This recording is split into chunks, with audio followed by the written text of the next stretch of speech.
तो आज के इस वीडियो में मैं एक्सप्लेन करने वाला हूँ एक्सो किटी सीज़न 3 को। सीज़न 1 और 2 मैंने बहुत पहले एक्सप्लेन कर दिया है, उसका लिंक आपको डिस्क्रिप्शन पे मिल जाएगा, पहले उसे देख लें। उसके बाद सीज़न 3 को कंटिन्यू करें, वरना आपको कुछ भी समझ नहीं आएगा।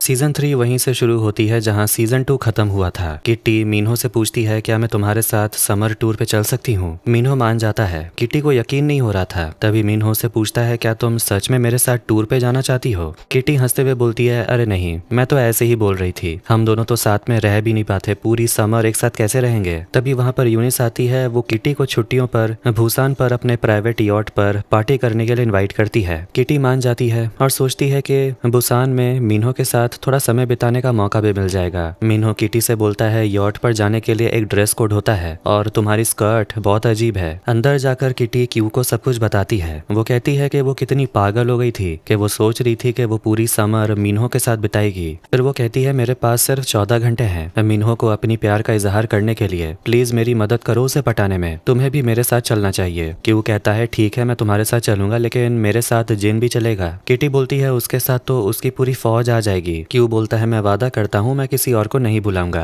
दूसरी तरफ मी ही मैडिसन और यूरी को यूनिस के पार्टी के बारे में पता चलता है, लेकिन यूरी को इसमें बिल्कुल भी दिलचस्पी नहीं थी। तभी यूरी को उसकी मॉम का मैसेज आता है। मैसेज में लिखा था, ड्राइवर किम के साथ सेटलमेंट फाइनल हो चुका है और उसे घर आना पड़ेगा क्योंकि कुछ बड़े फैसले लेने हैं। ड्राइवर किम कोई और नहीं बल्कि डे के पापा हैं। परेशान होकर यूरी भी बुसान जाने के लिए मान जाती है। वहां जाकर उसका थोड़ा मूड फ्रेश हो जाएगा। वो जो ड्रेस ट्राई कर रही थी उसकी कीमत बहुत ज्यादा थी। उधर जिन भी मान जाता है। क्यू के साथ उसे थोड़ा समय बिताने का मौका मिल जाएगा। क्यू कहता है, हम दोनों वहाँ खूब एंजॉय करेंगे। तभी डे उनकी बातें सुन लेता और पूछता है, क्या मैं भी भूसान चल सकता हूँ? मुझे यूरी से मिलना है और लगता है वो भी आने वाली है। ये सुनकर क्यू थोड़ा टेंशन में पड़ जाता है क्योंकि बहुत ज्यादा भीड़ हो जाएगी। उधर किटी और मिन्हो अपने ट्रिप के बारे में बात कर रहे होते हैं कि वहाँ जाकर क्या करेंगे। मिन्हो बताता है कि वो लोग केबल कार में बैठकर मजा ले सकते हैं। यूनिस उनकी बातें सुन लेती और बोलती है, मैं भी तुम लोगों के साथ चलूंगी, लेकिन मिन्हो उसे समझाता है, तुम्हें तो अपने इवेंट के लिए तैयार होना होगा, तुम तो बहुत बिजी रहोगी। तभी मैसेज के जरिए मिन्हो को पता चलता है कि क्यू, जिन और डे भी बुसान आ रहे हैं। ये सुनकर किटी खुश नहीं होती क्योंकि उसे लगा था कि उसका रोमांटिक टाइम तो अब पूरी तरह खराब हो जाएगा। बुसान पहुंचने के बाद सब दोस्त आपस में मिलते हैं। क्यू किटी से माफी मांगता है और बोलता है, हाँ लगता है यहाँ काफी लोग आ गए ना, लेकिन मैं तुम्हारी मदद जरूर करूंगा। सब लोग मस्ती करते हुए खूब एंजॉय कर रहे थे, लेकिन यूरी डे को पूरी तरह इग्नोर कर रही होती है। वो तो उससे बात भी नहीं करती। केबल कार में जाने से पहले क्यू जूता बांधने का बहाना बनाता है। इस वजह से मिन्हो और किटी आगे चले जाते हैं और उन्हें अकेले समय बिताने का मौका मिल जाता है। उन दोनों के बीच एक दूसरे के लिए फीलिंग्स तो है, लेकिन पता नहीं क्यों एक दूसरे को बताते ही नहीं। तभी मिन्हो के डैड का फोन आता है। वो पहले ही 3 घंटे पहले होटल पहुंच चुके हैं। वो पूछते हैं, तुम कब आ रहे हो? फिर वो बोलते हैं, मैं चाहता हूँ कि तुम यूनिस के मैनेजर बनो। ये सुनकर मिन्हो बहुत खुश हो जाता है क्योंकि उसके डैड उसे खुद को साबित करने का मौका दे रहे हैं। किटी भी मिन्हो के लिए खुश होती है, लेकिन थोड़ी दुखी भी। उसे लगता है कि ये मौका भी उसके हाथ से निकल गया क्योंकि अब उसके पास मिन्हो को अपने दिल की बात बताने के लिए सिर्फ 8 घंटे बचे हैं। दूसरी तरफ इवेंट के लिए मिन्हो का भाई जूनहो भी आता है, जो एक बहुत बड़ा के-पॉप स्टार है। किटी मिन्हो से आकर मिलती है। मिन्हो बोलता है, पता नहीं क्यों आज मैं बहुत घबरा रहा हूँ, शायद अपने काम को लेकर। तब किटी उसे कहती है, अगर तुम्हें घबराहट लगे तो भीड़ में मुझे ढूंढना और ऐसे बात करना जैसे तुम मुझसे ही बात कर रहे हो। ये सुनकर मिन्हो से गले लगा लेता है। इसके बाद वो फोटो खिंचवाने चला जाता है। डे और क्यू की नजर एक और स्टार पर पड़ती है जिसका नाम है टेओ। जिन बताता है, टेओ और यूनिस साथ में काफी अच्छे कपल लग रहे हैं। डे बोलता है, सच में? मुझे तो ऐसा नहीं लगता। यॉट पर यूरी अपनी एक्स गर्लफ्रेंड जूलियाना को देखती है, जो अब प्रवीणा को डेट कर रही है। असल में उन दोनों को मैडिसन ने इन्वाइट किया था। उधर की टी कुछ लड़कियों को बात करते हुए सुनती है। वो कह रही होती है कि उन्हें सबसे ज्यादा हैंडसम मिन्हो लगता है। ये सुनकर किटी ऑब्वियसली थोड़ा अनकंफर्टेबल महसूस करती है। तभी वो लड़कियां किटी से ड्रिंक लाने को बोलती हैं। ये देखकर किटी को एहसास होता है कि उसकी ड्रेस वहाँ काम करने वाले वेट्रेस जैसी लग रही है। यूरी भी किटी को देखकर बोलती है, तुम तो वेट्रेस लग रही हो। यूरी को भी पता होता है कि किटी मिन्हो को प्रपोज करने की कोशिश कर रही है। किटी बोलती है उसे डर लग रहा है और उसके पास अपनी दिल की बात बताने के लिए सिर्फ 3 घंटे बचे हैं। यूरी बोलती है, मेरे पास एक ड्रेस है जिसमें तुम काफी खूबसूरत लगोगी। यूरी किटी को तैयार कर देती है। दोनों पार्टी में जाने ही वाले होते हैं, लेकिन तभी यूरी को किसी का मैसेज आता है और वो घबरा जाती है। इसी बीच बीच वहाँ यूनिस की टीम आती है। वो यूनिस के लिए ड्रेस ढूंढ रहे थे लेकिन उन्हें ड्रेस मिल नहीं रहा था। ये देखकर यूरी और घबरा जाती है और चुपचाप वहाँ से निकल जाती है। स्टेज पर जैसे ही मीनहो आता है तभी सबके फोन पर एक मैसेज आना शुरू होता है। उस मैसेज में खबर होती है कि यूरी के पापा की कंपनी स्कैंडल के वजह से पूरी तरह दिवालिया हो गई है। इधर मीनहो जब किटी को उस खूबसूरत ड्रेस में देखता है तो उसके तो होश उड़ जाते हैं। फिर मीनहो स्टेज पर यूनिस को बुलाता है पर यूनिस स्टेज पर नहीं आती। उसी समय किटी की ड्रेस में लाइट्स जलने लगते हैं। तब उसे एहसास होता है कि शायद वो यूनिस की ड्रेस है। यूनिस वेट्रेस वाली ड्रेस पहनकर स्टेज पर आती है और परफॉर्म करने लगती है। बाद में किटी यूरी को उदास देखती है और पूछती है, मैंने न्यूज देखी, क्या तुम ठीक हो? यूरी कहती है, 3 हफ्तों से मैं इस सिचुएशन में हूँ, लेकिन मुझे लगा था सब ठीक हो जाएगा, लेकिन अब सब खत्म हो चुका है और मैं डे से बात भी नहीं कर सकती। किटी उसे समझाती है, सेटलमेंट से डे को चाहे कितना भी फायदा हो लेकिन वो तुम्हारा बुरा कभी नहीं चाहेगा। उधर मिस्टर मून किटी पर चिल्लाते हैं। वो कहते हैं कि उसने यूनिस की ड्रेस चुरा ली और वो ऐसी दुनिया में आने की कोशिश कर रही है जिसकी वो काबिल भी नहीं है और अब मीनहो को इस नुकसान की भरपाई करनी पड़ेगी। मिस्टर मून ये भी नहीं चाहते हैं कि किटी मीनहो को डिस्ट्रैक्ट करे। दूसरी तरफ यूनिस भी अपने ड्रेस को लेकर परेशान होती है लेकिन डे उसे समझाता है, लोग सिर्फ तुम्हें देख रहे थे, तुम्हारे ड्रेस को नहीं। ये सुनकर यूनिस मुस्कुरा देती है और डे को गले लगा लेती है। तभी यूरी वहाँ आती है और डे से बोलती है, मुझे तुम्हें इग्नोर नहीं करना चाहिए था, मुझे पता है जो भी हुआ उसमें तुम्हारा कोई हाथ नहीं है। डे उसे समझाता है कि तुम खुद को अकेला मत समझो, मैं हमेशा तुम्हारे साथ हूँ। उधर की टी समंदर किनारे टहल रही थी। वो क्यू को मैसेज करती है कि शायद समर के लिए वो अपने घर चली जाएगी। तभी उसे अपनी बड़ी बहन लारा जीन का फोन आता है। उसी समय मीनहो भी वहाँ आ जाता है और वो साफ साफ कह देता है, मैं तुम्हारे साथ थोड़ा वक्त बिताना चाहता था लेकिन तुम अपने दोस्तों को यहाँ ले आई। किटी बोलती है, मैं तो बस मौका ढूंढ रही थी तुम्हें बताने का कि मैं कैसा महसूस करती हूँ। मैं तुमसे टूर पर चलने के लिए इसलिए पूछ रही थी क्योंकि मैं तुम्हें पसंद करने लगी हूँ, लेकिन मैं नर्वस हो गई थी। लेकिन अब किटी मीनहो के साथ टूर पर नहीं जा पाएगी क्योंकि उसकी बहन लारा जीन का अपने बॉयफ्रेंड पीटर के साथ झगड़ा हो गया है और वो चाहती है कि किटी वापस न्यूयॉर्क आ जाए। इसके बाद किटी और मीनहो एक दूसरे को किस करते हैं। दोनों समंदर किनारे टहल रहे होते हैं और मीनहो किटी को अपनी कोट दे देता है। तभी वहाँ यूनिस और उसके दोस्त आ जाते हैं और मीनहो को पार्टी में चलने के लिए बोलते हैं। टेहो भी वहीं होता है, इसलिए किटी मीनहो से बोलती है, तुम पार्टी में जाओ, मेरी तो थोड़ी देर में फ्लाइट भी है। जाने से पहले मीनहो कहता है, ये 3 महीने बहुत जल्दी गुजर जाएंगे। फिर वो पार्टी में चला जाता है। उसी समय कुछ लड़कियां मीनहो के साथ फोटो लेकर उसे सोशल मीडिया पर पोस्ट कर देती हैं। ये देखकर किटी सोचने लगती है, 3 महीने में बहुत कुछ बदल भी सकता है।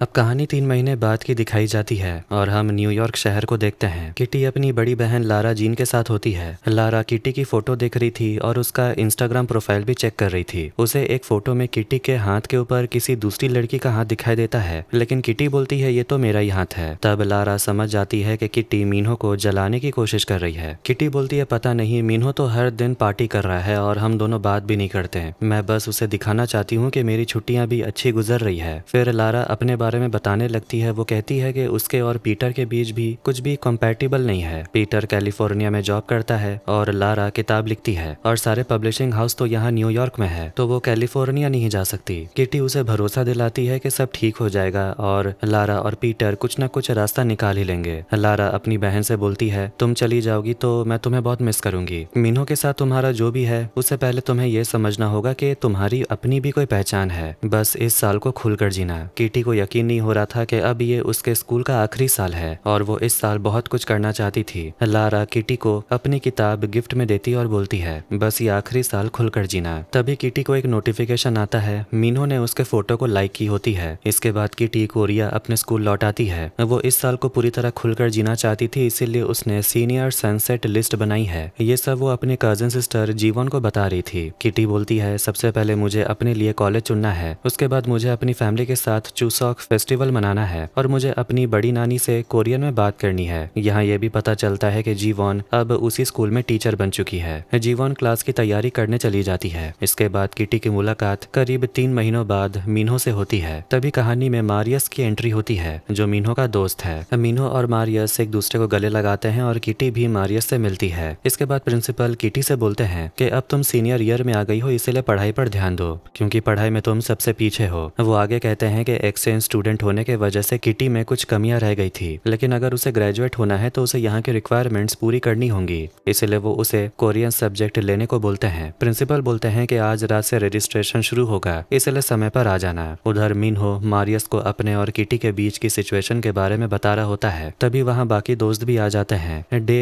मारियस से मिलकर काफी खुश था, लेकिन मारियस और क्यू एक दूसरे को देखकर थोड़ा अजीब सा रिएक्ट करते हैं। बातों बातों में क्यू एक खुशखबरी देता है कि उसे यूएससी में एडमिशन मिल गया है, जहाँ वो हमेशा से जाना चाहता था। सब दोस्त बैठकर बातें करते हैं। क्यू ये भी बता देता है कि वो अब जिन को डेट कर रहा है और दोनों सीनियर ईयर शुरू करने के लिए काफी खुश हैं। किटी बोलती है सीनियर ईयर की शुरुआत उन्हें सनराइज देखने जाना चाहिए, लेकिन मारियस बोलता है कि उन्हें सीनियर लाउंज जाना चाहिए और वहाँ पार्टी करनी चाहिए, सनराइज तो बोरिंग है। पार्टी के लिए सभी एक्साइटेड हो जाते हैं, लेकिन किटी थोड़ी गुस्से में होती है और सभी दोस्तों को सनराइज देखने के लिए इनवाइट करती है, भले ही मारियस को उसका प्लान बोरिंग लग रहा था। तभी क्यू बताता है कि उसके और मारियस के बीच सब कुछ इतना ऑकवर्ड क्यों है। वो बताता है कि सेकेंड ईयर में दोनों छुप छुप कर हुकअप करते थे और उस समय मारियस एक लड़की को डेट भी कर रहा था। ये सुनकर किटी हैरान रह जाती है। इसके बाद किटी यूरी से मिलने जाती है। यूरी अपना सामान पैक कर रही थी। वो कहती है कि अब वो इस जगह को अफोर्ड नहीं कर सकती। किटी बोलती है तुम अपने ये महंगे कपड़े बेच भी सकती हो,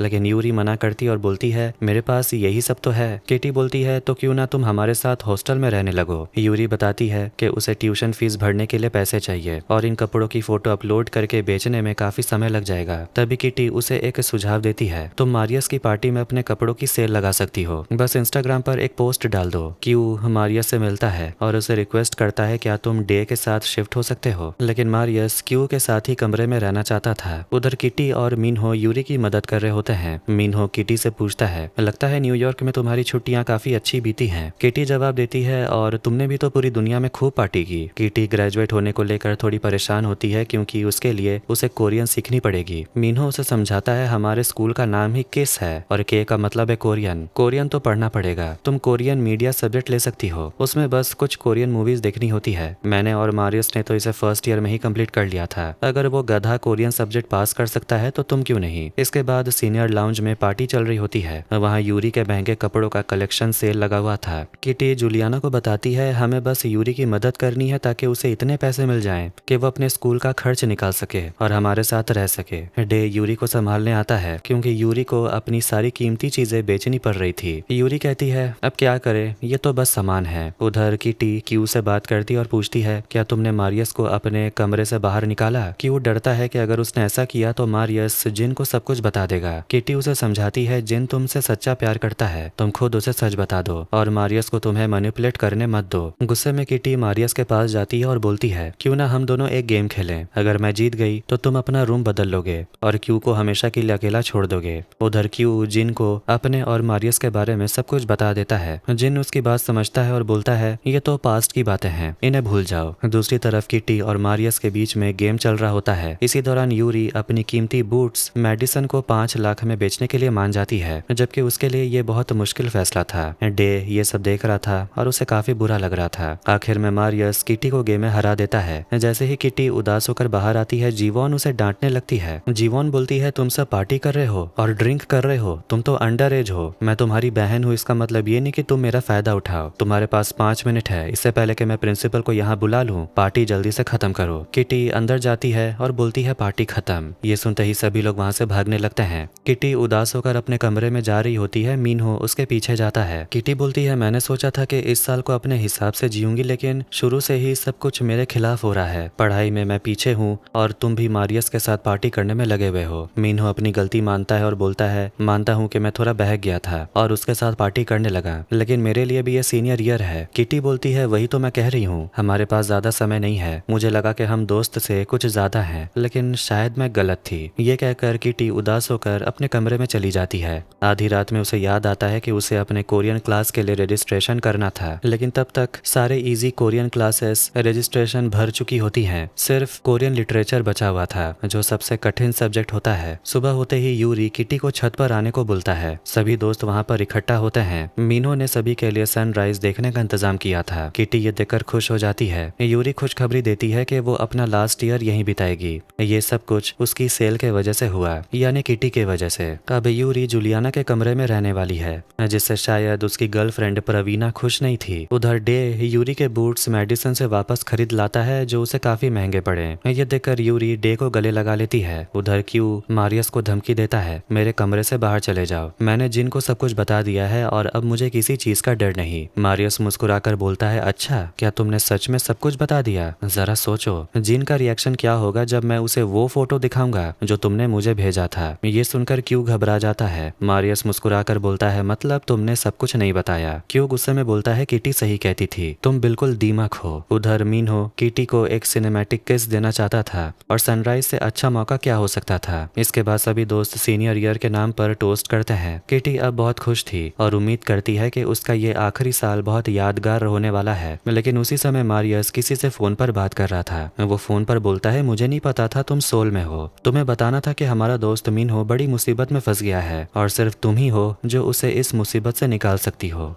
किटी और मिन्हो अब एक दूसरे को डेट कर रहे होते हैं। 1 महीना हो चुका है। मिन्हो किटी का बहुत ख्याल रखता है, लेकिन किटी को लगता है कि मिन्हो के बारे में अभी उसे बहुत कुछ जानना बाकी है। दूसरी तरफ किटी कोरियन क्लास में फंसी हुई है और उसके साथ जिन भी है। उसे भी कोरियन बिल्कुल नहीं आती। उसकी टीचर कोई और नहीं बल्कि जीवॉन है। वो सभी स्टूडेंट्स को एक कोरियन नॉवेल पढ़ने को बोलती है और उस पर 10 पेज का एक ऐसे लिखने को होमवर्क देती है। क्लास खत्म होने के बाद किटी जीवॉन से बोलती है, इतना ज्यादा होमवर्क तो प्रिंसिपल ली भी नहीं देते थे। वो बोलती है उसे मिन्हो के साथ रहना है जो अब यूनिस का मैनेजर बन गया है। उसे मिन्हो का हौसला बढ़ाना है, लेकिन जीवॉन उसे समझाती है कि अभी उसका ध्यान अपने बॉयफ्रेंड पर थोड़ा ज्यादा है, उसे पढ़ाई पर ध्यान देना चाहिए। किटी गुस्से में जाने वाली होती है, तभी वहाँ एलेक्स आ जाता है। वो जीवॉन से बोलता है, क्या आपको स्टोर रूम से कुछ चाहिए? मैं वहाँ जा रहा हूँ। जीवॉन अकड़ कर बोलती है, मुझे जो चाहिए होता है वो मैं पहले से ले लेती हूँ, मुझे तुम्हारी जरूरत नहीं है। दोनों के बीच कुछ तो था जो किटी नोटिस कर लेती है। उसे लगता है ये तो बिल्कुल रब ने बना दी जोड़ी वाला मामला है। फिर वो ये बात जिन और मिन्हो को बताती है। मिन्हो कहता है कि उसे यूनिस के म्यूजिक वीडियो के लिए बहुत काम करना है। वीडियो शूट के लिए टेहो भी आने वाला था और यीशु यूनिस के लिए कॉस्ट्यूम डिजाइन कर रही है, जो बहुत बड़ी कॉस्ट्यूम डिजाइनर है। बात करते करते किटी और मिन्हो थोड़ा रोमांटिक होने लगते हैं। ये देखकर क्यू जिन से बोलता है, क्या तुम मुझे कोरियन सिखा दोगे? फिर दोनों वहां से चले जाते हैं। दूसरी तरफ मिन्हो किटी को कोरियन सिखा रहा था, तभी उसकी नजर यूनिस पर पड़ती है जिसे बार बार उल्टी आ रही थी। मिन्हो बताता है कि उसके डैड ने इस म्यूजिक वीडियो में बहुत पैसा लगाया है, इसीलिए ये फ्लॉप नहीं हो सकता।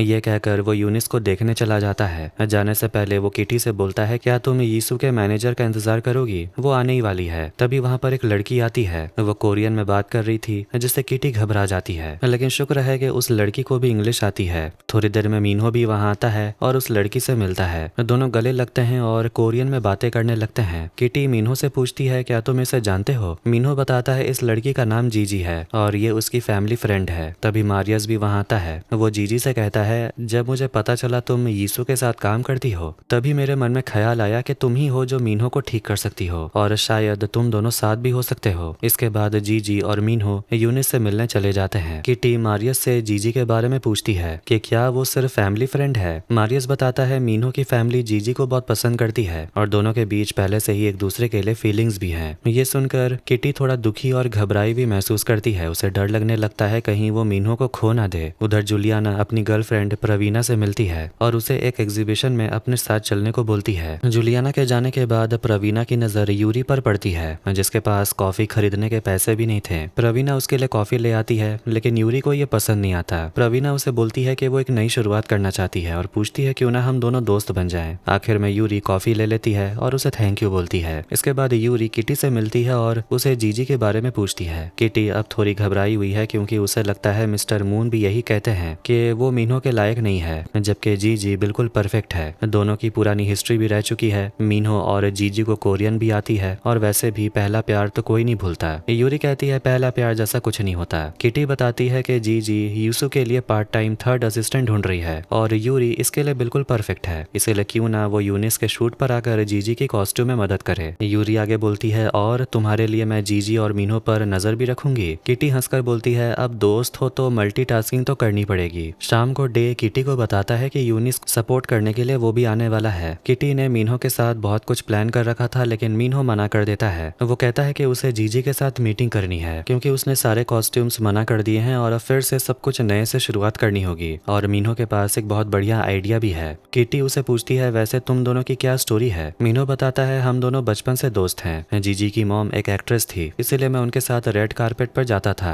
वैसे तुम ये सब क्यों पूछ रही हो? किटी बताती है मारियस ने कहा था कि जीजी तुम्हारा पहला प्यार थी, इसीलिए मुझे थोड़ा अजीब लग रहा है। मीनो उसे यकीन दिलाता है कि फिक्र करने की कोई जरूरत नहीं है, तुम मुझ पर भरोसा कर सकती हो। इधर किटी अपने कजिन सिस्टर और टीचर जीवॉन के साथ थोड़ा वक्त बिताने की कोशिश करती है, लेकिन जीवॉन बहाना बनाती है कि वो बिजी है। मगर जैसे ही किटी बेबी मूमू के शो में जाने की बात करती है, जीवॉन एक्साइटेड हो जाती है, मगर वो बोलती है मैंने चेक किया कि सारे टिकट्स बिक चुके हैं। तब किटी बताती है अगर मैं तुम्हें वहां ले चलूं तो क्या तुम मुझे होमवर्क करने के लिए एक्स्ट्रा समय दोगी? ये सुनकर जीवॉन मुस्कुराने लगती है। बेबी मूमू शो के लिए किटी एलेक्स को भी बुला लेती है। जीवॉन जब एलेक्स को वहां देखती है तो किटी से बोलती है अब ये मत बोलना कि तुमने हम दोनों को मिलाने के लिए ये सब किया। किटी मुस्कुराती है और दोनों को अकेला छोड़कर चली जाती है। बेबी मूमू वाले सेट पर ही यूनिस का म्यूजिक वीडियो शूट हो रहा था। किटी जीजी को यूरी से मिलाती और बताती है ये तुम्हारे लिए थर्ड असिस्टेंट बन सकती है। यूरी सबसे पहले अपनी सैलरी के बारे में पूछती है और जीजी को उसकी फेवरेट कॉफी भी देती है। जीजी बोलती है लगता है तुमने काफी रिसर्च की है, लेकिन ये कॉफी मुझे 1 साल पहले पसंद थी, अब नहीं, फिर भी थैंक्स। उधर टेहो बहाना बनाने लगता है कि उसे म्यूजिक वीडियो में शर्टलेस रहना है ताकि वो अपने एब्स दिखा सके। ईसू ने उसके लिए खास टैंक टॉप बनाया था, लेकिन टेहो उसे पहनना नहीं चाहता। इसी दौरान क्यू की टक्कर मारियस से हो जाती है। दोनों के बीच में फिर से नोकझोंक शुरू हो जाती है। क्यू को मारियस बिल्कुल भी पसंद नहीं है। म्यूजिक वीडियो की शूटिंग के दौरान यूनिस का मूड ठीक नहीं होता। जीजी से मीनहो को पता चलता है कि शायद टूर के दौरान यूनिस और टेहो के बीच कुछ तो हुआ है, शायद दोनों ने हुकअप किया है। इसी बीच यूनिस अजीब तरह से बर्ताव कर रही थी। उधर किटी अकेले बेबी मूमू को देख रही होती है। तभी क्यू आकर उससे पूछता है कि आखिर हुआ क्या। किटी बताती है कि जीजी मीनहो का पहला प्यार थी। क्यू बोलता है डे भी तो तुम्हारा पहला प्यार था, इससे क्या फर्क पड़ता है, तुमने भी तो आगे बढ़कर नई शुरुआत की। लेकिन किटी बोलती है उसे लगता है कि जीजी और मीनहो के बीच अभी भी कुछ कनेक्शन है। बात करते करते दोनों को समझ आता है कि मारियस मीनहो और जीजी के दिमाग से खेल रहा है। किटी तय करती है कि वो मारियस का प्लान सफल होने नहीं देगी। इसी बीच क्यू किटी से उस फोटो के बारे में बात करता है जो उसने मारियस को भेजी थी। उसे उसका बहुत पछतावा है, अगर जिन को ये सब पता चल गया तो बहुत बड़ी प्रॉब्लम हो जाएगी। किटी उसे सलाह देती है कि इस बारे में तुम खुद जिन को बता दो। इसके बाद क्यू जिन को मैसेज कर देता है। उधर यूरी सिल्क कॉस्ट्यूम के ऊपर गर्म आयरन चला रही होती है। ये देखकर जीजी उसे रोकती और बोलती है इससे तो तुमने पूरा कॉस्ट्यूम ही खराब कर दिया। मुझे पता है तुम मदद करना चाहती हो, लेकिन प्लीज ऐसा मत करो। डे यूनिस के लिए मैकरोन्स लेकर आया था ताकि उसका हौसला बढ़ा सके। वो यूरी को उदास देकर पूछता है क्या तुम ठीक हो? यूरी कहती है उसे नहीं लगता कि वो जॉब कर पाएगी। इसी दौरान क्यू सेट पर सभी लोगों के फोन इकट्ठा करने लगता है। ड्रिंक देने के दौरान किटी गलती से यूनिस के ड्रेस पर ड्रिंक गिरा देती है। ये देखकर सब घबरा जाते हैं कि अब दूसरा ड्रेस कहाँ से आएगा। तभी यूरी बोलती है वो ड्रेस ठीक कर देगी। जीजी मान जाती है क्योंकि और तो कोई रास्ता भी नहीं था। इधर क्यू मारियस पर चिल्लाता है कि तुमने जीजी को यहाँ सिर्फ इसीलिए बुलाया ताकि किटी और मीनहो एक ना हो सके। अब हम दोनों भी रिलेशनशिप में नहीं है, इसलिए मुझे अकेला छोड़ दो। मारियस उल्टा बोलने लगता है तुम्हारे दिल में अभी भी मेरे लिए फीलिंग्स हैं, बस तुम मानना नहीं चाहते। क्यू बिना कुछ बोले वहां से चला जाता है। इधर यूरी डे की शर्ट से यूनिस के लिए एक अच्छा सा ड्रेस बना देती है। ये देखकर जीजी काफी इंप्रेस होती है और कहती है वो यीशु के साथ उसकी मीटिंग सेट करवा सकती है। डे अभी भी मैकरोन्स लेकर यूनिस को ढूंढ रहा था। तभी मीनहो से रहा नहीं जाता और वो उसे कह देता है कि शायद टूर के दौरान यूनिस और टेहो के बीच कुछ तो हुआ था। शूटिंग खत्म होने के बाद मीनहो किटी से मिलता है और उसे भरोसा दिलाता है कि उसके और जीजी के बीच कुछ भी नहीं है। वो किटी के साथ स्पा डेट पर जाने के लिए भी तैयार हो जाता है। किटी बहुत खुश होती है लेकिन वो मना कर देती है। वो बोलती है कि उसे 10 पेज का ऐसे लिखना है। मीनो बोलता है वो उसकी मदद कर सकता है। इधर यूरी प्रवीणा को शूट पर हुई सारी बातें बता देती है। ये देखकर जूलियाना अपनी गर्लफ्रेंड से पूछती है लगता है तुम दोनों काफी अच्छे दोस्त बन गए हो, आखिर वहाँ हुआ क्या था? उधर किटी जीवन से मिलती और पूछती है एलेक्स के साथ सब कैसा रहा? जीवन बताती है तुम्हारे जाते ही वो चला गया और तुम्हें शायद पता नहीं है कि इस स्कूल के 2 टीचर्स आपस में डेट नहीं कर सकते, ये बहुत बुरा आइडिया है। अगर प्रिंसिपल को पता चला तो वो हमें नौकरी से निकाल देंगे। वो किटी को डांटते हुए बोलती है अब ऐसी बेवकूफी मत करना और अपने पढ़ाई पर ध्यान दो। तुम अपने बॉयफ्रेंड के साथ जरूरत से ज्यादा समय बिता रही हो। एलेक्स के साथ मुझे सेट करके तुमने मेरी जॉब खतरे में डाली है, इसलिए मुझे अब तुम्हें सब कुछ सिखाना पड़ेगा और अब तुम 10 पेज की जगह 20 पेज का ऐसे लिखोगी। ये सुनकर किटी घबरा जाती है और सोचने लगती है कि अब वो क्या करेगी। कुछ दिन बाद किटी कोरियन क्लास में एग्जाम दे रही होती है। उसका एग्जाम उम्मीद से काफी अच्छा गया था। वो पूछती है कि ग्रेड्स कब तक पता चलेंगे? जीवन कहती है कल तक। ये सुनकर किटी घबरा जाती है। वो सोचती है इतनी जल्दी मार्क्स पता चल जाएंगे, पता नहीं कल क्या होने वाला है। इसके बाद वो यूरी से मिलती है। आज यूरी को उसकी सैलरी मिलने वाली थी, इसलिए वो काफी एक्साइटेड थी। घर की सफाई करते वक्त वक्त उसे एक पुरानी फोटो मिलती है जिसमें उन दोनों की माँ रोलर कोस्टर पर बैठी है और पीछे प्रोफेसर ली मतलब के प्रिंसिपल नजर आ रहे थे। इसके बाद सभी स्टूडेंट प्रिंसिपल के सेमिनार में पहुंचते हैं। प्रिंसिपल वहां बताते हैं कि स्टूडेंट फील्ड ट्रिप के लिए सभी लोग कोरियन फर्नीचर म्यूजियम जाने वाले हैं। ये सुनकर सभी स्टूडेंट्स का चेहरा उतर जाता है क्योंकि वो जगह काफी बोरिंग है। किटी प्रिंसिपल से बोलती है क्यों ना हम सब लॉटे वर्ल्ड चले, क्योंकि वहाँ वो रोलर कोस्टर है जहाँ उसकी माँ भी गई थी। सभी स्टूडेंट्स भी प्रिंसिपल को मनाने लगते हैं। किटी उन्हें वो पुरानी फोटो दिखाती है और फोटो देखकर प्रिंसिपल भी मुस्कुराने लगते हैं और आखिरकार उनका मन बदल जाता है। अब वो सब लॉटे वर्ल्ड जाने वाले थे। अगले सीन में सभी स्टूडेंट्स लॉटे वर्ल्ड घूमने जाते हैं जो असल में एक बहुत बड़ा सा अम्यूजमेंट पार्क है। मारियस क्यू के पीछे पड़ा हुआ था। उधर यूरी को उसकी पहली सैलरी मिल जाती है लेकिन वो उसके उम्मीद के मुताबिक बहुत कम थी। जूलियाना उसे समझाती है कहीं ना कहीं से तो शुरुआत करनी पड़ती है। इसी बीच यूनिस खुशी से सबको बताती है कि उसका म्यूजिक वीडियो टॉप 10 में रैंक कर रहा है। मीनहो को यकीन नहीं होता क्योंकि कल तक वो वीडियो 78 नंबर पर था। यूनिस ये भी बताती है कि जेनी ने उसे इंस्टाग्राम पर फॉलो भी किया है। ये सुनकर मीनहो बहुत खुश हो जाता है कि म्यूजिक वीडियो सुपरहिट हो चुका है। फिर वो किटी से पूछता है क्या तुम अगले साल न्यूयॉर्क वापस जाओगी या यही रहने का सोच रही हो। किटी सोचने लगती है कि अगर वो यहीं रहेगी तो कॉलेज भी कर सकती है, अपने कोरियन परिवार के साथ रह सकती है और मीनहो के साथ भी ज्यादा समय बिता सकती है। इसके बाद सभी स्टूडेंट्स रोलर कोस्टर पर जाते हैं और इधर उधर घूमने लगते हैं। जीवन और एलेक्स बच्चों को संभालने में लगे हुए थे। दूसरी तरफ सभी लोग यूनिस को पहचानने लगते हैं, इसलिए सभी स्टूडेंट्स को वीआईपी ट्रीटमेंट मिलने लगता है और उन्हें फ्री में राइड्स एंजॉय करने का मौका भी मिलता है। थोड़ी देर बाद जीवन और एलेक्स फिर से बच्चों को खो देते हैं। एलेक्स कहता है उन्हें जाने दो, हम भी दोनों थोड़ा एंजॉय कर लेते हैं। जीवन उसे समझाती है हम बच्चे नहीं हैं, यहाँ हम बच्चों का ख्याल रखने आए हैं। एलेक्स बोलता है बस एक राइड प्लीज। उधर की टी रोलर कोस्टर पर जाने से थोड़ा डर रही थी। मीनो इस बात को लेकर उसे छेड़ता रहता है और मजाक उड़ाता है। जूलियाना यूरी से बात कर रही थी, तभी उसे एहसास होता है कि यूरी और प्रवीणा शायद एक दूसरे के काफी अच्छे दोस्त बन गए हैं, क्योंकि जो बातें प्रवीणा ने कभी जूलियाना को नहीं बताई वो यूरी को पता है। डे यूरी को राइड पर चलने के लिए बोलता है लेकिन यूरी के पास पैसे नहीं होते। वो सोचती है पता नहीं वो फिर से अमीर कब बनेगी। तब डे अपने पैसों से उसे राइड पर ले जाता है। किटी देखती है कि रोलर कोस्टर से उतरने के बाद कई लोग उल्टी कर रहे थे। ये देखकर तो वो और भी डर जाती है। वो सोचने लगती है कि अगर राइड के दौरान सेफ्टी बेल्ट टूट गई तो क्या होगा। इधर सब अपने अपने तरीके से मजे कर रहे थे। एलेक्स और जीवन भी स्कूल यूनिफॉर्म पहनकर इधर उधर घूमने लगते हैं। दूसरी तरफ क्यू जिन से बात कर रहा होता है। वो पूछता है क्या तुम्हें कभी रनिंग ट्रैक की याद नहीं आती, अब तुम आगे क्या करने का सोच रहे हो। जिन कहता है कि एक्सीडेंट के बाद उसे अंदर से खाली खाली सा लगता है। उसे लगता है वो शायद कभी दोबारा रनिंग कर नहीं पाएगा। क्यू उसे दिलासा देता है और बोलता है तुम चाहे जो भी हासिल करना चाहोगे मैं हमेशा तुम्हारे साथ रहूंगा क्योंकि मैं तुमसे प्यार करता हूँ। जिन मुस्कुराकर बोलता है मैं भी तुमसे प्यार करता हूँ। दोनों एक दूसरे को किस करते हैं और मारियस दूर खड़ा ये सब देख रहा था। उधर सभी स्टूडेंट्स अपना रिजल्ट चेक करते हैं। किटी रिजल्ट पर क्लिक करने से पहले अपने दोस्तों को देखती है और सोचती है कि उसे थोड़ा यहाँ और वक्त बिताना चाहिए। अचानक किटी वहां से चली जाती है। किसी को समझ नहीं आता कि आखिर हुआ क्या।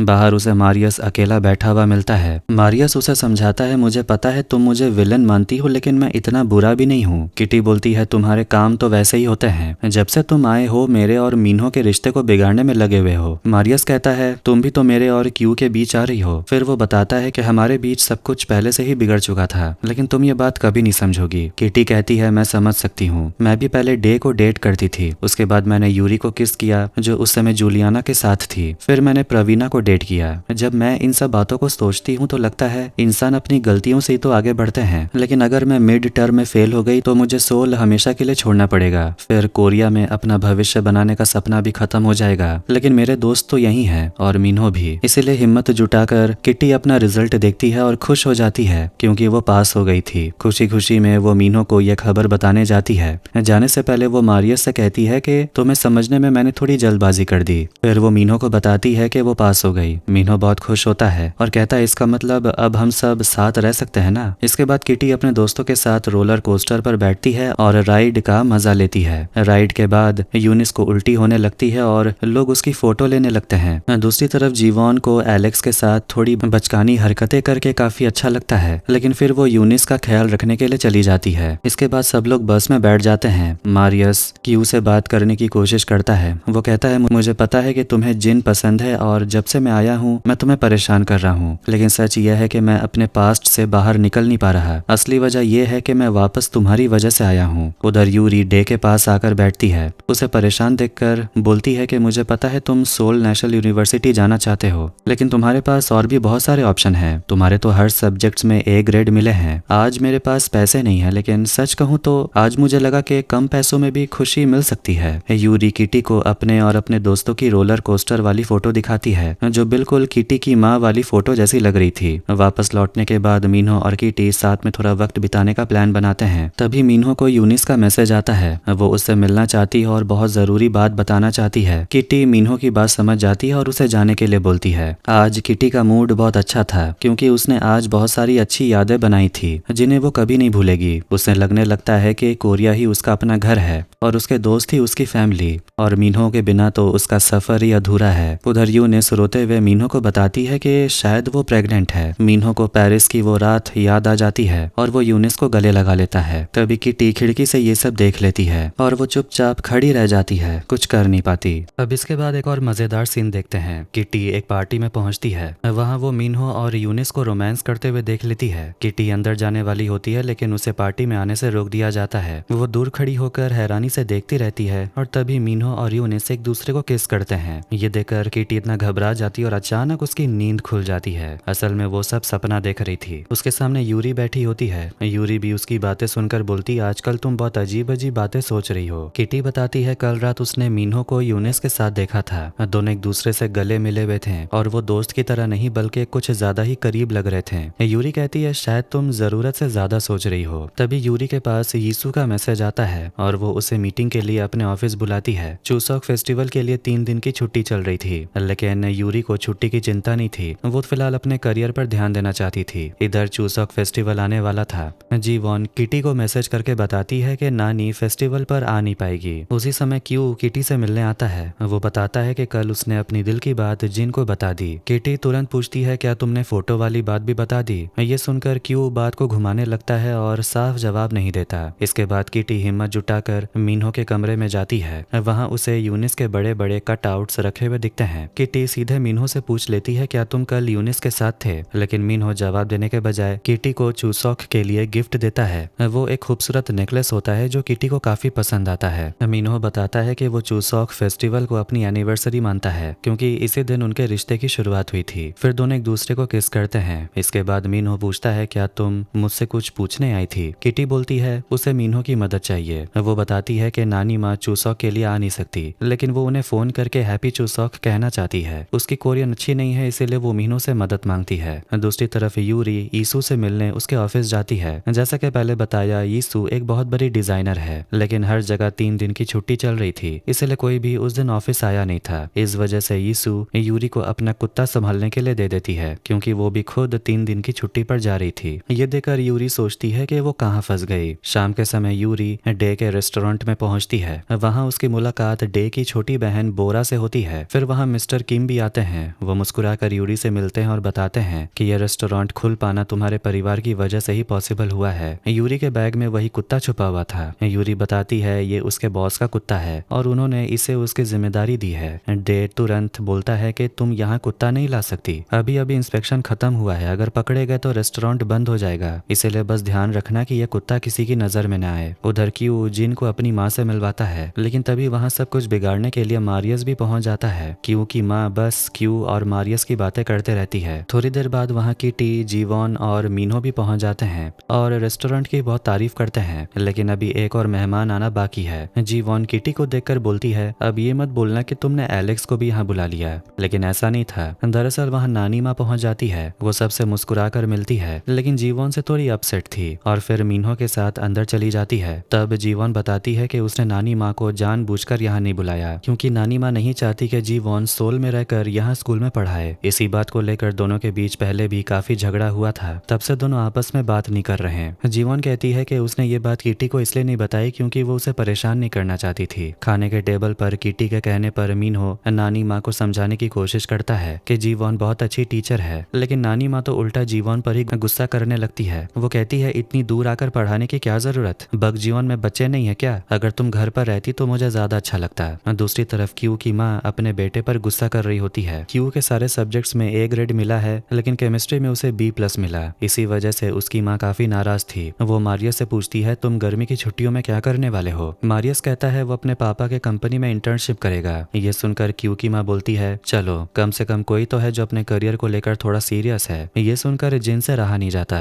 वो क्यू की माँ को काफी सुनाता है। वो कहता है कि आपका बेटा क्लास का टॉपर है और उसे इतने बड़े कॉलेज यूएससी में एडमिशन भी मिल गया, फिर भी आपको ये सब कम लगता है। ये सुनकर वहाँ मौजूद लड़कियां भी जिन पर फिदा हो जाती है कि कैसे वो अपने बॉयफ्रेंड के लिए खड़ा हुआ। उधर नानी माँ और जीवन के बीच बहस चलती रहती है। तभी डे सबके सामने स्पीच देने आता है। वो बताता है कि रेस्टोरेंट खोलने का सपना उसकी माँ का था और आज वो सपना पूरा हुआ। ये सुनकर नानी माँ ताना मारते हुए बोलती है अच्छा है, कम से कम किसी माँ को तो अपने बच्चे पर गर्व होगा। ये सुनकर जीवन का चेहरा उतर जाता है और वो गुस्से में वहां से चली जाती है। किटी उसे रोकने की कोशिश करती है लेकिन जीवन नहीं रुकती। वो कहती है कि नानी माँ तब तक नहीं रुकेगी जब तक मैं अपनी जिंदगी उनके हिसाब से ना जीऊं, और वैसे भी ये मेरी प्रॉब्लम है। अब इसके बाद जब मीनहो और किटी बाहर आते हैं तो यूनिस एक गाड़ी से उतरती है। उसे देखते ही मीडिया उसके पीछे पड़ जाती है। मीनहो जो उसका मैनेजर है उसे बचाकर अंदर ले आता है। दोनों को करीब देखकर किटी फिर से थोड़ा अनकंफर्टेबल महसूस करती है। जब यूनिस रेस्टोरेंट के अंदर आती है तो बोरा उसे देखकर काफी एक्साइटेड हो जाती है क्योंकि वो उसकी बहुत बड़ी फैन थी। बोरा उसके साथ फोटो खिंचवाना चाहती है, इसलिए किटी ही दोनों की फोटो खींचती है।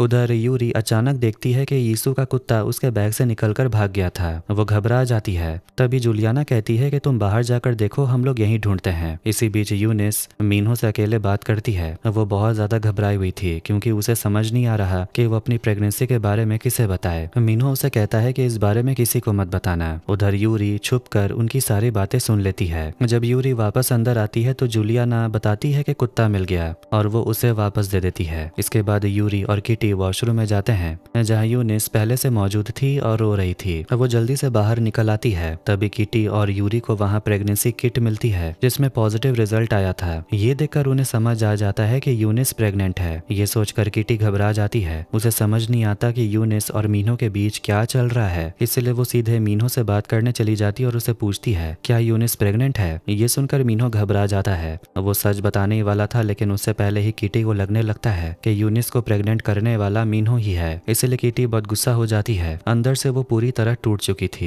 वो अपना नेकलेस उतारकर मीनहो को लौटा देती है और गुस्से में वहां से चली जाती है। अंदर जाते समय उसकी मुलाकात जिन से होती है। किटी उसे कहती है मीनहो से बहुत कुछ छुपाता है। जिन बोलता है मेरी भी हालत तुम्हारी जैसी है। किटी पूछती है क्या क्यू ने तुम्हें मारियस वाली बात नहीं बताई। ये सुनकर जिन को गुस्सा आता है। वो सबके सामने क्यू से पूछने लगता है आखिर तुम्हारे और मारियस के बीच क्या हुआ, मुझे अभी जानना है। जब मारियस बीच में आने लगता है तो जिन गुस्से में उसे मुक्का मारने वाला होता है लेकिन क्यू बीच में आकर वो मुक्का खुद खा लेता है। जिन तुरंत माफी मांगता है और बोलता है कि मैं तुम्हें सपने में भी नुकसान नहीं पहुंचा सकता। तभी मारियस बोलता है बस एक फोटो की ही तो बात है। जिन फिर से भड़क जाता है और नाराज होकर वहां से चला जाता है। ये सब देखकर किटी खुद को दोष देने लगती है कि उसकी वजह से सब कुछ खराब हो गया। उधर क्यू की माँ को भी समझ आ जाता है कि मारियस उसके बेटे के लिए दोस्त से बढ़कर था। वो क्यू से कहती है पता नहीं क्यों तुम्हें हमेशा वही लोग पसंद आते हैं जो तुम्हें इस तरह से ट्रीट करते हैं। फिर वो बताती है कि कॉलेज के आखिरी साल में वो भी केमिस्ट्री में फेल हो गई थी। फिर वो पूरे हफ्ते सो नहीं पाई। एक मेडिकल स्टूडेंट और इमिग्रेंट फैमिली से होने के वजह से उसके मम्मी पापा ने कभी उसे ये नहीं कहा कि वो उस पर गर्व करते हैं क्योंकि उन्हें लगता था कि अगर वो ऐसा कहेंगे तो उसकी माँ पढ़ाई में ढीली पड़ जाएगी। फिर वो रोते हुए कहती है भले ही मैं अपना प्यार नहीं दिखाती हूँ लेकिन ऐसा कभी नहीं हुआ कि मुझे तुम पर गर्व ना हुआ हो, और मैं जितना जिन को समझ पाई हूँ तुम उसी तरह के प्यार के हकदार हो। उधर की टी डे से बात करती है। तब उसे पता चलता है कि जब यूनिस पेरिस गई थी तब डे वहीं था। किटी पूछती है क्या तुम्हारे और यूनिस के बीच कुछ हुआ। डे मान लेता है हाँ, उनके बीच वहाँ दोनों इंटीमेट हुए थे और उसके बाद से ही यूनिस उसे नजरअंदाज कर रही है। तभी किटी को समझ आता है कि असल में मीनहो यूनिस को बचा रहा था। वो डे से कहती है कि तुम्हें यूनिस से साफ साफ बात करनी चाहिए। जब डे यूनिस से बात करता है तो यूनिस बताती है कि मीनहो को लगता है कि उसके और टेहो के बीच कुछ हुआ था लेकिन सच में उस समय उसके साथ डे था। डे कहता है कि अगर तुम प्रेग्नेंट हो तो इसके लिए मैं तैयार हूँ, हम शादी भी कर सकते हैं। लेकिन यूनिस कहती है मैं प्रेग्नेंट नहीं हूँ। एक पल के लिए लगा था कि शायद मैं प्रेग्नेंट हो सकती हूँ लेकिन मैं गलत थी क्योंकि आज मेरे पीरियड शुरू हो गए। आखिर में किटी सब कुछ ठीक करने के लिए फिर से मीनहो से मिलने जाती है। वो उसे पूछती है तुमने मुझे सच क्यों नहीं बताया। मीनहो कहता है क्योंकि मैंने यूनिस से वादा किया था लेकिन मुझे नहीं पता था कि जिस लड़की से मैं प्यार करता हूँ वही मुझ पर शक करेगी। सच ये है कि तुमने मुझ पर कभी भरोसा ही नहीं किया। हमारे बीच जो भी था अब सब कुछ खत्म हो चुका है। इतना कहकर मिन्हो गुस्से में दरवाजा बंद करके अंदर चला जाता है। किटी रोते हुए अपनी बड़ी बहन को कॉल करती और बोलती है मुझे तुमसे बात करनी है। अब काफी दिन गुजर जाते हैं। मिन्हो लगातार किटी के मैसेजेस को इग्नोर कर रहा था और उससे बात भी नहीं करता। इससे किटी बहुत ज्यादा दुखी हो जाती है। एक सुबह जब वो उठती है तो देखती है कि उसकी बड़ी बहन लारा उससे मिलने कोरिया आ गई है। किटी अपनी बड़ी बहन को गले लगाती है और रोने लगती है और उसे सारी बात बता देती है। फिर उदास होकर बोलती है कि पता नहीं उसे क्या हो गया है। वो तो बस जीवोन और एलेक्स को मिलाने आई थी, लेकिन वो भी सब गड़बड़ हो गया और उसने क्यू के साथ भी सब कुछ खराब कर लिया। लारा उसे शांत कराती है और बोलती है कि अभी आखिरी साल खत्म होने में काफी समय है, उसके बाद तो तुम न्यूयॉर्क वापस आ जाओगी। फिर वो पूछती है कि यूनिवर्सिटी ऐसे की तैयारी कैसी चल रही है। किटी बोलती है हालत बहुत खराब है क्योंकि एप्लीकेशन सबमिट करने में सिर्फ 12 घंटे बचे हैं। तब लारा बोलती है कि ये रोना धोना बंद करो और खुद को संभालो, हम अभी जीवन से मिलने जा रहे हैं, वो हमें लंच पर मिलने वाली है। उधर यूनिस मिन्हो से बात करती है। वो बताती है जब उसे लगा कि वो प्रेग्नेंट है तो वो बहुत डर गई थी, लेकिन जब उसे एहसास हुआ कि इससे उसका के पॉप करियर खत्म हो सकता है तो पता नहीं क्यों उसे काफी सुकून महसूस हुआ। वो कहती है जब से वो फेमस हुई है तब से उसे हमेशा कैमरों के सामने झूठी जिंदगी जीनी पड़ती है। यूनिस मिन्हो को उसको समझने के लिए थैंक यू बोलती है। वो कहती है कि तुम एक अच्छे मैनेजर हो लेकिन उससे भी अच्छे दोस्त हो। फिर वो उसे गले लगा लेती है। दूसरी तरफ मिस्टर मून अपने बेटे को डांट रहे होते हैं क्योंकि यूनिस बीच में ही कॉन्ट्रैक्ट खत्म कर रही थी। उसे अब के पॉप आइडल नहीं बनना। इस वजह से वो अपने बेटे को नौकरी से निकाल देते हैं क्योंकि उनके हिसाब से मिन्हो काम ठीक से संभाल नहीं पाया। उधर क्यू डे से बात कर रहा होता है कि अब उसे क्या करना चाहिए। वो कहता है कि उसे किटी से बात नहीं करनी, बस किसी तरह अपने बॉयफ्रेंड के साथ उसे सब कुछ ठीक करना है। काम के दौरान जीजी यूरी की ड्रेस की तारीफ करती और बोलती है कि तुम अपना डिजाइन कॉन्टेस्ट में क्यों नहीं भेजती। तभी मिन्हो वहां आता है। यूरी उसे समझाती है जो कुछ भी हुआ उसमें हम सबकी गलती है। किटी को भी अपने किए पर पछतावा है। इधर किटी और लारा शॉपिंग कर रही होती है। लारा बताती है कि पीटर उसे मिलने आने वाला है ताकि वो सब कुछ ठीक कर सके। उधर मारियस बाइक लेकर ऐसे ही घूमने निकलने वाला होता है। तभी क्यू उससे मिलने आता है। वो बताता है कि शायद अब उसके और जिन के बीच कुछ भी नहीं बचा।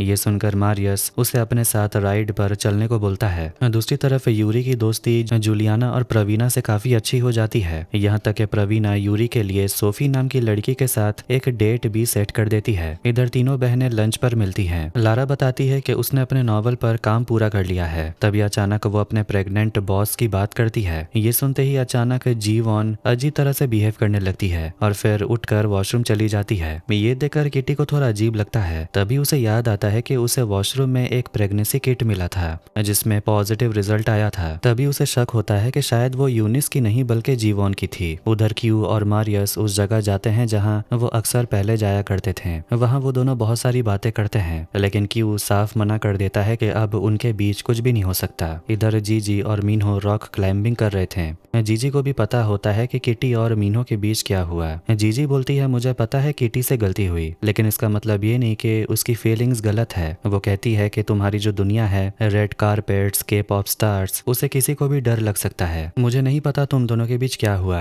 लेकिन तुम्हें उसी रास्ते पर चलने की जरूरत नहीं है जो तुम्हारे डैड ने तुम्हारे लिए चुना है। तुमने यूनिस को सुपरस्टार बना दिया, लेकिन तुम्हारा टैलेंट सिर्फ स्टार्स को मैनेज करने से कहीं ज्यादा बड़ा है। इधर जीवॉन वापस आती है। तब किटी उसे बोलती है कि मुझे वॉशरूम में एक प्रेगनेंसी किट मिली थी जिसमें रिजल्ट पॉजिटिव था और मुझे लगता है कि वो किट तुम्हारा था। ये सुनकर जीवॉन रोने लगती है। वो कहती है कि मैं यहाँ कुछ बनने आई थी, लेकिन मैंने अपनी जिंदगी बर्बाद कर ली और अब मैं उस लड़के को ये बात बता भी नहीं सकती। किटी पूछती है क्या वो लड़का एलेक्स है। जीवॉन हल्का सा मुस्कुराते हुए कहती है हाँ। वो बताती है वो दोनों पहले भी समर ओरिएंटेशन में मिल चुके हैं। तब किटी उसे संभालती और बोलती है कि तुम्हारा दिल बहुत साफ है, शायद इसी वजह से एलेक्स तुमसे प्यार करने लगा। मुझे पूरा यकीन है कि अगर तुम उसे सच बताओगी वो तुम्हारे साथ खड़ा जरूर होगा और हम भी हमेशा तुम्हारे साथ हैं। जूलियाना प्रवीणा से पूछती है अगर तुम जानती हो कि यूरी मेरी एक्स गर्लफ्रेंड है तो तुम उसके लिए डेट क्यों सेट कर रही हो। प्रवीणा कहती है वो जानती है कि जूलियाना अभी भी यूरी को पसंद करती है, क्योंकि जैसे ही यूरी सामने आती है जूलियाना का चेहरा खिल उठता है। लेकिन प्रवीणा को लगता है कि शायद अब उसके और जूलियाना के बीच अब वैसी बात नहीं रही, शायद वो दोनों एक दूसरे के लिए बने ही नहीं है। उधर डे मिन्हो को बताता है कि उसे सोल नेशनल यूनिवर्सिटी में एडमिशन नहीं मिला। फिर वो कहता है कि उसका एक सपना है जो थोड़ा अजीब है। मिन्हो मजाक में पूछता है कहीं तुम्हारा सपना म्यूजिक तो नहीं, क्योंकि पिछले साल सबने वो देख ही लिया है। तब डे बोलता है कि उसके पास एक आइडिया है, क्यों ना हम दोनों मिलकर कोई म्यूजिक बनाएं। दूसरी तरफ जब एलेक्स को जीवॉन की प्रेगनेंसी के बारे में पता चलता है तो वो तो उसे खुश होकर गले लगा लेता है। ये देखकर दोनों बहनें किटी और लारा बहुत खुश होती हैं। लारा किटी से बोलती है कि सालों पहले उनकी मॉम ने जीवॉन के पेरेंट्स को मिलवाया था और अब तुम जीवॉन और एलेक्स को एक साथ लेकर आई हो। अगर मॉम आज जिंदा होती तो उन्हें तुम पर बहुत गर्व होता। तुम यहाँ अपनी कितनी शानदार जिंदगी बना ली हो और ये बहुत बड़ी बात है। मैं तो आज भी कहीं भी अकेले रहने से डरती हूँ, लेकिन तुम अपने देश से इतनी दूर आकर यहाँ अपनी दुनिया बना चुकी हो और लोगों की मदद करती हो। यही चीज तुम्हें सबसे ज्यादा खास बनाती है। इसके बाद किटी मुस्कुराते हुए अपने न्यूयॉर्क यूनिवर्सिटी वाला ऐसे लिखकर सबमिट कर देती है। इधर यूरी सोफी से मिलने डेट पर जाती है। ऐसे सबमिट करने के बाद किटी सोचने लगती है कि अगर उसे एडमिशन मिल गया तो उसे न्यूयॉर्क वापस जाना पड़ेगा। ये अच्छी बात होगी क्योंकि वो अपने परिवार के करीब रहेगी, लेकिन उसका मतलब ये भी होगा कि उसे यहाँ की सारी चीजें छोड़नी पड़ेगी और मीनहो को भी। तब लारा उसे बोलती है, मुझे नहीं पता कि तुम्हारा और मीनहो का क्या होगा और मुझे ये भी नहीं पता कि मेरा और पीटर का क्या होगा, लेकिन हम किसी के लिए अपनी जिंदगी तो नहीं रोक सकते। बस अपने दिल की सुनो और आगे बढ़ती रहो। इसीलिए किटी अपनी एप्लीकेशन सबमिट कर देती है। इधर यूरी डेट से वापस आती है और जूलियाना से मिलती है। दूसरी तरफ क्यू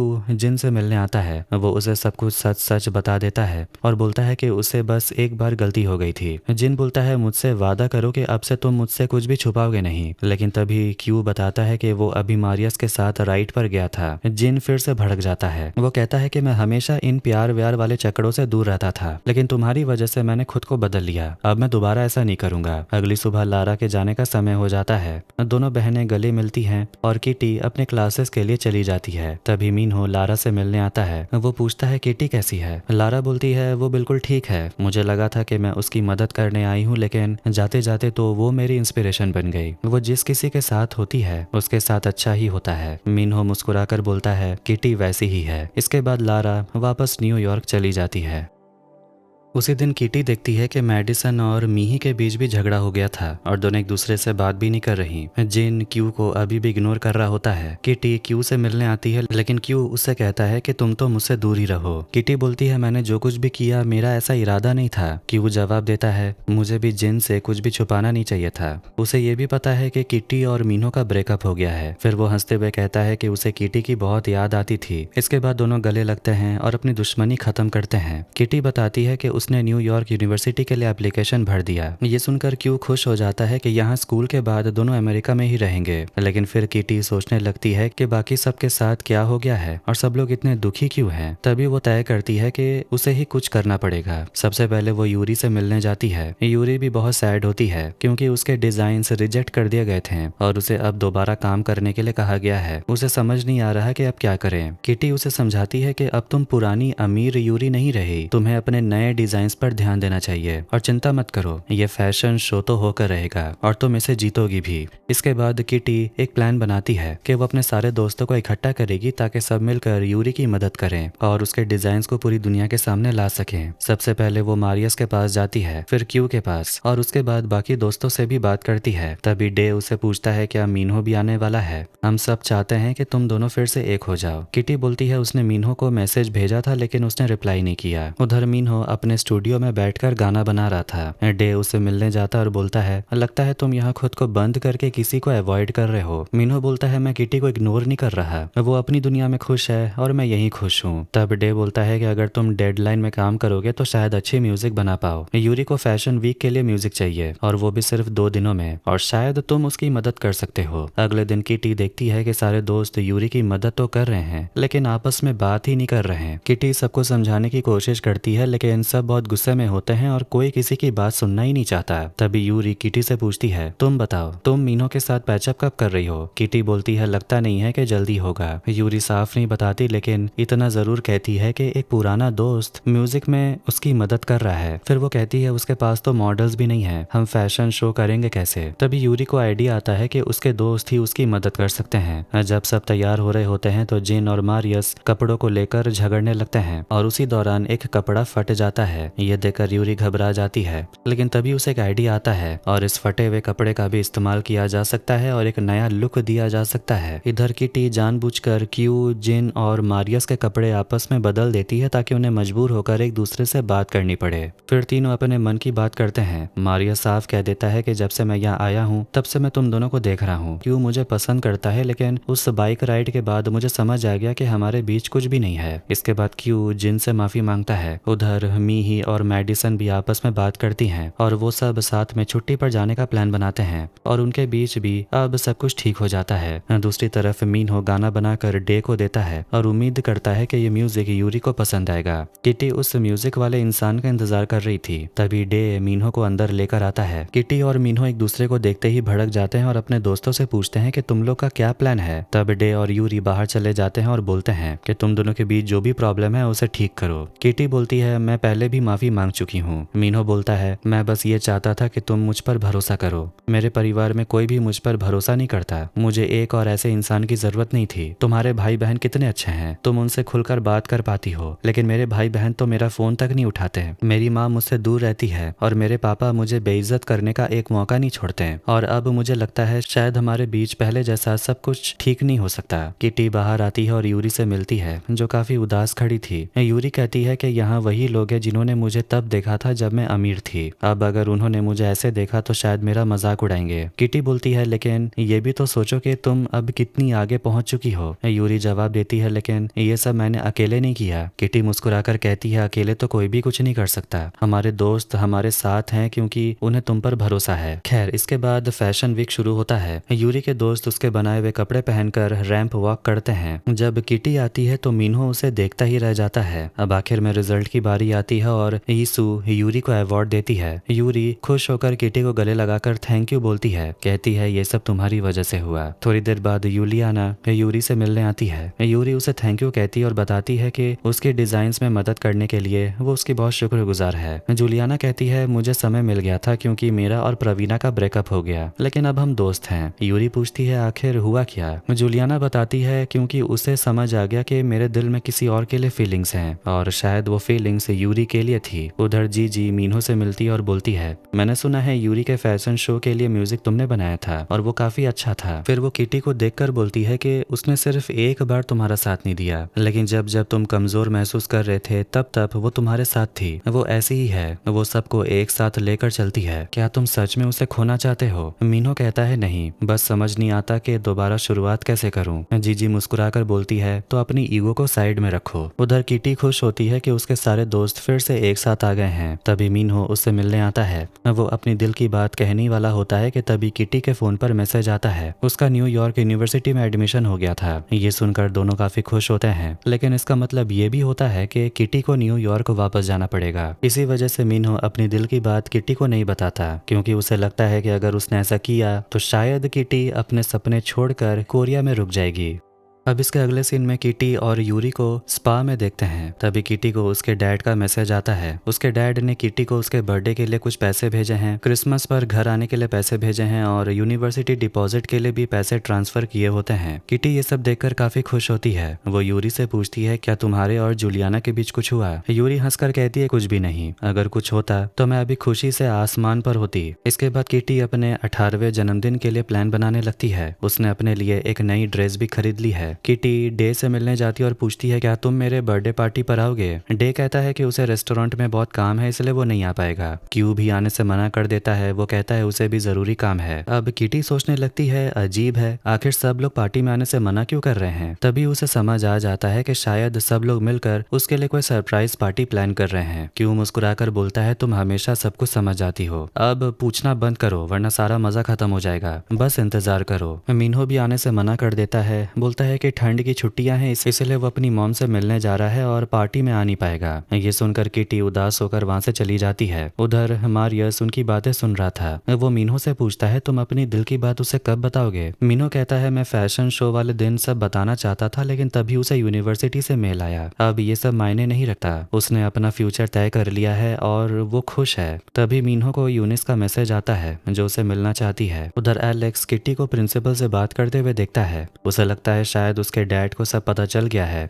इसलिए वो अपने डैड को सारी सच्चाई बता देता है कि जीवन प्रेग्नेंट है और वो जल्द ही पिता बनने वाला है। वो ये भी कहता है कि वो इस जिम्मेदारी को उठाने के लिए तैयार है। ली ये सुनकर अपने बेटे के लिए खुश होते हैं क्योंकि कम से कम एलेक्स अपने बच्चे के साथ रह पाएगा। भले ही ली एलेक्स के साथ रहकर उसका बचपन नहीं देख पाया था। एलेक्स अपने डैड से कहता है लेकिन आप भी हमारे साथ रह सकते हैं दादाजी बनकर। ये सुनकर ली मुस्कुरा देते हैं। उधर डे यूनिस से मिलने जाता है। यूनिस चाहती है कि किटी किटी की बर्थडे पार्टी में डे उसके साथ डेट बनकर चले। तभी वहाँ मिन्हो घबराया हुआ पहुंचता है और पूछता है आखिर बात क्या है। यूनिस बताती है कि SOS 911 नाम का एक गर्ल बैंड है और वो लोग चाहते हैं कि मिन्हो उनका मैनेजर बने। उधर एलेक्स और जीवॉन किटी को साथ में बर्थडे विश करते हैं। एलेक्स बहुत खुश होता है कि उसके डैड जीवॉन के प्रेगनेंसी की खबर सुनकर भी खुश हैं, लेकिन स्कूल का नियम है कि वहाँ के टीचर्स एक दूसरे को डेट नहीं कर सकते। इसलिए एलेक्स ने फैसला किया है कि वो अपनी नौकरी छोड़ देगा क्योंकि उसके लिए जीवॉन और उनका बच्चा बहुत ज्यादा जरूरी है। जीवॉन सोचने लगती है कि वो कैसी माँ बनेगी और ये खबर सुनकर उसकी दादी माँ क्या बोलेगी। उधर क्यू जिन से मिलने जाता है। जिन कॉलेज एप्लीकेशन भर रहा था, लेकिन उसके लिए मुश्किल है क्योंकि अब वो स्पोर्ट्स भी नहीं करता और पढ़ाई में भी थोड़ा कमजोर है। क्यू उसे किटी की बर्थडे पार्टी में आने के लिए बोलता है। इधर जीवॉन हिम्मत करके अपनी ग्रैंड मदर को एलेक्स से मिलवाती है और बता देती है कि वो प्रेग्नेंट है। ये सुनकर दादी माँ रोने लगती और बोलती है अगर बच्चा ही पैदा करना था तो हमारे गाँव में भी तो कर सकती थी। जीवॉन परेशान होकर बोलती है आप मुझे अपनी जिंदगी अपने तरीके से जीने क्यों नहीं देती। तभी किटी कोरियन में अपनी नानी को समझाती है कि एलेक्स और जीवॉन एक दूसरे के लिए बिल्कुल परफेक्ट हैं। एलेक्स जीवॉन का बहुत अच्छा ख्याल रखेगा जैसे जीवॉन आपका ख्याल रखती थी। ये सुनकर नानी माँ किटी से बोलती है तुम तो बहुत अच्छी कोरियन बोलने लगी हो और काफी समझदार भी हो गई हो। फिर वो खुशी खुशी एलेक्स को भी अपना लेती है। ये देखकर सब बहुत खुश होते हैं। शाम हो चुकी थी और क्यू सबको आधे घंटे में आने के लिए बुला रहा था। तभी लारा जीन किटी को कॉल करके बर्थडे विश करती है। वो एक और खुशखबरी देती है कि उसने अपनी बुक अपने बॉस को दिखाई और उसने उसकी लिखी हुई किताब बहुत पसंद आई है। अब आखिरकार उसकी किताब पब्लिश होने वाली है। वो बताती है कि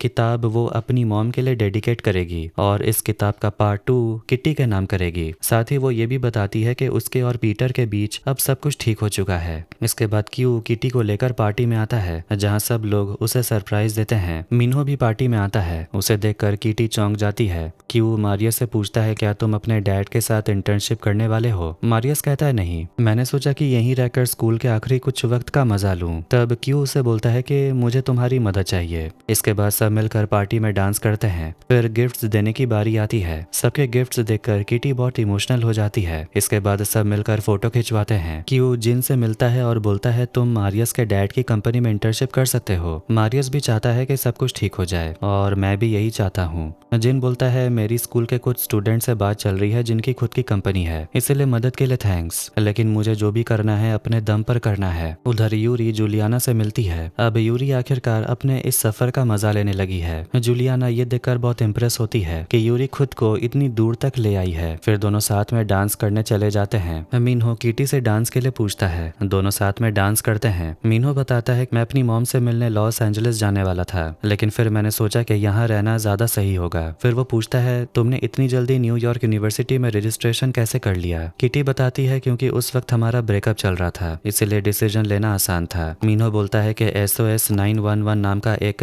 K-pop ग्रुप चाहता है कि मैं उनका मैनेजर बनूं, इसलिए शायद अगले सेमेस्टर मैं स्कूल में समय बिता नहीं पाऊंगा क्योंकि मुझे काम पर जाना पड़ेगा। इसके बाद किटी अपना बर्थडे केक काटती है और फिर अगली सुबह किटी सोचती है कि अब उसके पास अपने दोस्तों के साथ सिर्फ आधा साल बचा है, जितना हो सके उतनी मेमोरीज बनाने के लिए। उसके लिस्ट में जो भी चीजें लिखी थी लगभग सब पूरी हो चुकी थी और वो भी बिल्कुल परफेक्ट तरीके से। उधर डे मिन्हो को बताता है कि उसने अपने डैड को बता दिया कि वो म्यूजिक बनाना चाहता है, इंजीनियरिंग नहीं करना चाहता, और उसके डैड ने उसे सपोर्ट भी किया। उसके डैड ने कहा कि उन्होंने पूरी जिंदगी वही काम किया जो उसे पसंद नहीं था, इसलिए वो चाहते हैं कि उनका बेटा वही करे जो उसे पसंद है। ये सुनकर मिन्हो सोचने लगता है कि शायद उसे भी वही करना चाहिए जो वो खुद चाहता है, ना कि वो जो दूसरे उसे करवाना चाहते हैं। फिर वो किटी से मिलने के लिए जाता है, लेकिन लड़कियां बताती हैं कि किटी तो घर जाने के लिए निकल चुकी है, वो ट्रेन से एयरपोर्ट जा रही है। मिन्हो को झटका लगता है क्योंकि उसने कभी ट्रेन में सफर नहीं किया। तभी यूरी उसे अपना कार्ड देती और बोलती है कभी आम लोगों की जिंदगी भी जी कर देखो। मिन्हो तुरंत स्टेशन पहुंचता है और किटी को मैसेज करता है। वो एक ऑडियो भी सेंड करता है और लिखता है कि वो स्टेशन पहुंच गया, लेकिन तब तक ट्रेन निकल चुकी होती है। मिन्हो दौड़कर अगले ट्रेन में चढ़ जाता है। दोनों को अपने पुराने दिन याद आने लगते हैं जब वो एक दूसरे को बिल्कुल भी पसंद नहीं करते थे और फिर कब उन्हें एक दूसरे से प्यार हो गया पता ही नहीं चला। आखिरकार किटी और मिन्हो एक दूसरे से मिलते हैं। किटी बोलती है तुम्हारा बनाया हुआ गाना काफी अच्छा है। मिन्हो कहता है मैं तुम्हारे फ्यूचर के बीच नहीं आना चाहता, मुझे तो ये भी नहीं पता कि मेरे फ्यूचर में क्या है, लेकिन जो भी है मैं अपने फ्यूचर में तुम्हें जरूर शामिल करना चाहता हूँ। फिर वो किटी से आई लव यू कह देता है। किटी भी मुस्कुराकर आई लव यू टू कहती है।